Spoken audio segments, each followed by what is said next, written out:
Minimalism was supposed to be the cure for overconsumption. So why does the cleanest room on your feed often come with the messiest supply chain? The emotional trick of aesthetic minimalism is that it makes buying feel like self-discipline. Beige ceramics, matching jars, washed linen, one perfect lamp in the corner. None of it reads as indulgence. It reads as recovery, as maturity, as if the cart full of replacements somehow counts less because the palette is soft and the branding says intentional. That is the paradox at the center of this whole aesthetic. Minimalism used to mean subtraction, fewer possessions, lower maintenance, less attachment to stuff. But online, it often mutates into something else entirely, a highly specific shopping list disguised as a philosophy. Not just a clear countertop, but the correct clear countertop. Not just fewer objects, but a curated ecosystem of expensive objects that signal purity, calm, and control. The edit suggests peace. The business model suggests turnover. Look at the language around these spaces.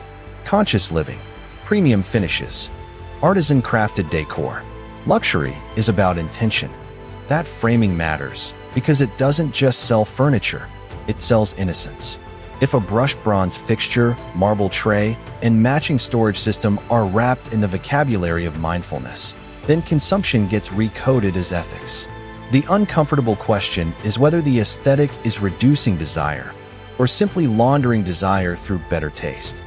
And psychologically, it works because clutter has become moralized. A messy room now implies a messy mind, weak habits, unfinished healing, maybe even a failed adulthood. Minimalist content steps into that anxiety and offers a ritual. Buy containers, replace colors, flatten texture, remove evidence of ordinary life. Suddenly you're not shopping for decor. You're shopping for relief.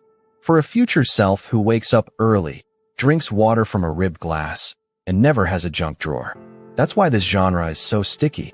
It doesn't just promise beauty. It promises absolution. Tiny home luxury content makes the contradiction even clearer. On paper, small space living should be a challenge to excess. In practice, the format rewards compression, not restraint. One room gets loaded with multifunctional furniture, custom cabinetry, designer lighting, statement textiles, hidden storage, modular seating, premium surfaces. The footprint shrinks, but the object density of aspiration often explodes.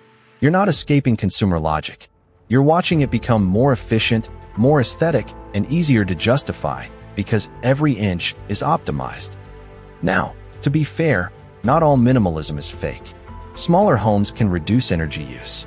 Multifunctional furniture can genuinely help people live with less square footage. Better organization can stop duplicate purchases. And there is a real difference between buying one durable object you'll keep for a decade and cycling through trend-coded versions of the same object every season. The problem is not a linen duvet cover.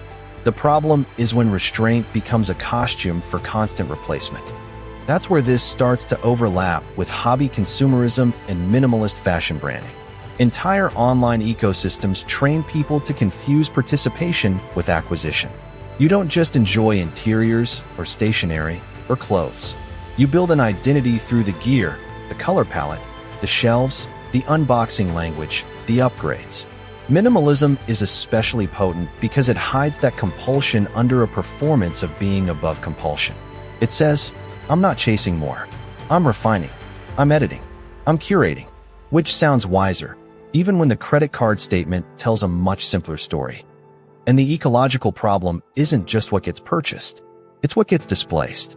The old nightstand that no longer matches the palette.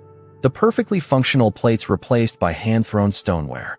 The synthetic storage bins swapped for wooden organizers because the camera likes them better. Even donations don't magically erase impact. Offloading usable goods is not the same thing as reducing throughput. This is why sustainable looking can be so misleading. A room can visually communicate low-impact living while materially depending on frequent churn, shipping, packaging, and aesthetic obsolescence.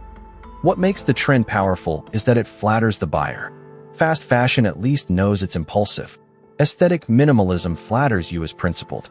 It turns consumption into evidence of discernment. Buy the neutral sofa, and you're not just decorating, you're signaling discipline. Buy the premium basics, and you're not trend-driven, you're timeless.